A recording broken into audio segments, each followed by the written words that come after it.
সারা বিশ্বে জেসিবি মেশিনের রং সব সময় হলুদ হয় কেন? জেসিবির নামেও আছে বড় রহস্য। 99% লোকজনই আসল কারণ জানেন না। নমস্কার, আপনারা দেখছেন নববার্তা টুডের সঙ্গে আছি আমি সুস্মিতা। জেসিবি মেশিন প্রায় সকলেই দেখেছেন, যে কোনো জায়গায় খোঁড়াখুড়ি করার কাজে ব্যবহৃত হয় জেসিবি মেশিন। কিন্তু মেশিন ছোট বড় যেমনই হোক না কেন, রং সবসময় হলুদই হয়। কখনো ভেবে দেখেছেন কেন? প্রথম দিকে জেসিবি মেশিনের রং হলুদ ছিল না। আগে এই মেশিনের রং লাল বা সাদা হতো, কিন্তু তাতে একটি সমস্যা দেখা দেয়।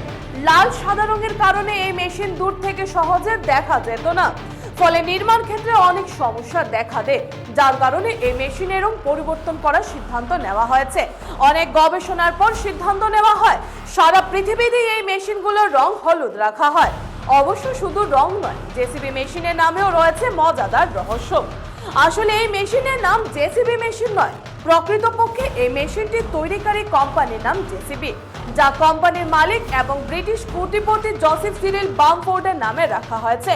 একই সময় এই মেশিনের আসল নাম ব্যাকহল লোডার।